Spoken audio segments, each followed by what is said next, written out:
Bonjour, bonsoir, cher peuple gabonais. Ici Ben Moubamba. Nous sommes le 17 février 2025 et je viens vous parler de l'élection présidentielle prévue le 12 avril 2025, si elle a lieu bien entendu. Selon une opinion généralement admise au Gabon, en particulier, et en Afrique francophone en général, un pouvoir n'organise pas une élection pour la perdre. Et comme vous le savez, nous sommes en régime militaire, en dictature militaire, et selon toute vraisemblance, Monsieur le général Brice Clotaire Oligui Nguema a l'intention de se présenter à l'élection présidentielle prévue le 12 avril 2025. Cette élection présidentielle, il ne l'organise pas pour la perdre. Faut-il y participer ou ne faut-il pas y participer? Là est la question. Vous savez que ce n'est pas très évident pour quelqu'un comme moi, Ben Moubamba, après avoir participé à l'élection de 2009, à l'élection de 2016, après avoir boycotté l'élection de 2023, ce n'est pas une tâche aisée que de décider si on peut ou on ne peut pas aller à cette élection, mais il y a quelque chose de particulier qui tourne autour de cette élection. Oui, on le sait. Les militaires de la garde républicaine, essentiellement, ont fait un coup d'État le 30 août 2023. Ils sont responsables du pays depuis lors. Oui, il y a eu de nombreuses exactions, il y a eu une détérioration des finances publiques, il y a eu un marketing de la terreur qui a été mis en place avec des décès, des morts, notamment au sein de l'armée. Il y a eu un verrouillage des institutions, notamment de la Constitution. C'est pour cela que l'on dit, bien sûr, on ne peut pas aller à cette élection. Elle est pipée d'avance. Elle n'est pas que pipée d'avance. Elle est tordue. Elle est malsaine. Mais faut-il pour autant ne pas y aller? Là est la question. Vous êtes nombreux à me solliciter sur les réseaux sociaux et par des messages mail ou par des messages téléphoniques.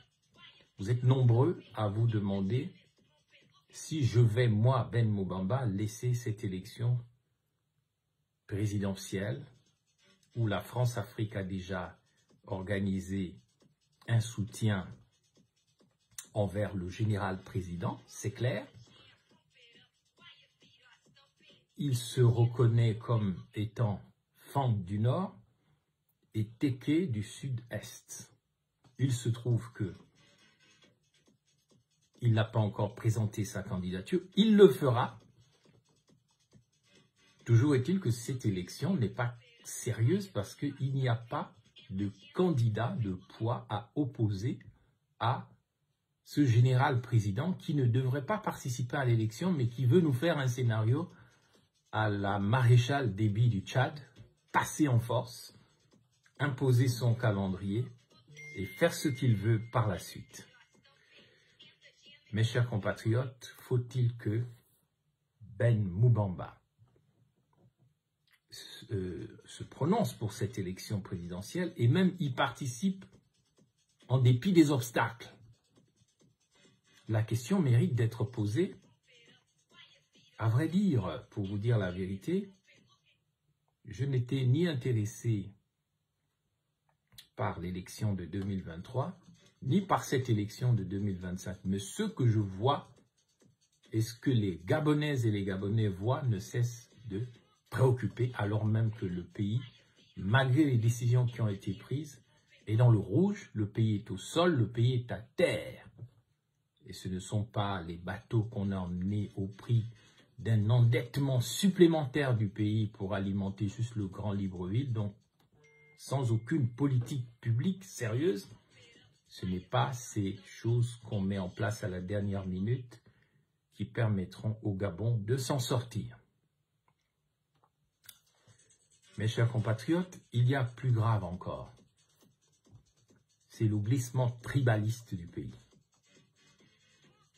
La fracture ethniciste même, qui est en train de se mettre en place, alors même que dans les pays voisins, tels que le Cameroun, la Guinée équatoriale, le Congo-Brazzaville et même surtout le Congo démocratique qui est en pleine guerre, une guerre sous-régionale qui mérite de fracturer ce pays pour très longtemps, alors même que ce pays est en danger, nous jouons aux tribalistes. Comment comprendre que dans un pays comme le Gabon, les seuls acteurs qu'on dit crédibles en ce moment soient de la même ethnie et même de la même province, à savoir le Wellington? J'entends par là, est-il possible d'aller à une élection présidentielle avec comme candidat de poids un ancien garde du corps d'Omar Bongo, d'ethnie Fang et Téké, essentiellement soutenu par les Téké et par les Fang, mais surtout les Fang du Nord? Est-il possible d'aller à une élection présidentielle avec ce général président qui aurait pour seul opposant M. Alain-Claude Billy-Bizet, lui aussi, grand stratège du bongoïsme, celui-là même qui a été de toutes les stratégies les plus dangereuses d'Ali Bongo, celui-là même qui est resté au gouvernement presque 15 ou 20 ans, sans discontinuer, depuis la fin des années 90. Est-il normal que cette élection se déroule de cette manière-là? La question mérite d'être posée. Moi, Ben Moubamba, qui suis originaire du Sud-Ouest, je me pose cette question. Ai-je encore un espace politique pour valider cette élection d'une manière ou d'une autre? Car ne vous faites aucune illusion, cette élection présidentielle n'est pas valable tant qu'il n'y a pas un opposant qui s'inscrit dans une tradition d'opposition politique, dans le mambundouisme, dans tout ce que les grands opposants de ce pays ont essayé de mettre en place. Je suis en même temps quelqu'un qui est sorti de l'Union du peuple gabonais, qui a fondé le parti de l'ACR. Je suis également celui qui a été le ministre des Affaires étrangères dans le gouvernement alternatif du défunt André Mbaobam. J'ai été le vice-premier ministre. Alors oui, je demande les avis des Gabonaises et des Gabonais. Voulez-vous que je me présente à cette élection présidentielle? Mais je dis à Oli Guinguema et à Billy-Bizet, vous n'êtes pas crédibles. Vous êtes parmi les plus sécurocrates, les gens qui ont été au gouvernement, mais qui ont été des sécurocrates, des gens qui ont fait du mal. C'est Alain-Claude Billy-Bizet qui s'opposait à mon opposition aux superdettes que le Fonds monétaire international nous a accordées à la faveur du plan de relance économique du regretté Premier ministre Issa Senghonde de Makoko. Je suis en train de méditer, je suis en train de réfléchir. Et serait-il vraiment responsable de ma part de les laisser faire? De laisser faire Alain-Claude Billy-Bizet de Minzik, disons de Makoko, contre Oli Guinguema de Bissok Aoyem et accessoirement de Ngoni. Je pense qu'un acteur comme moi doit se poser la question, mais je ne prendrai ma décision que dans quelques jours et je vous demande humblement, à vous les Gabonaises et les Gabonais, de me dire si vous voulez de moi, parce que lorsque j'ai quitté le Gabon, je termine par là, je reste touché par cette parole qu'Étienne Massard, ancien ministre de la Défense, m'a dite dans son bureau. Avant que je ne quitte le Gabon en novembre 2018, il m'a dit « Vous n'êtes pas devenu un homme d'État le jour où vous êtes entré au gouvernement.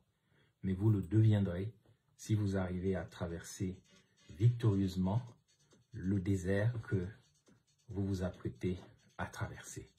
Je pense que j'ai traversé le désert, mais je ne sais pas si je dois être candidat. J'attends vos réactions. Mais si je viens, sachez que ce sera pour gagner.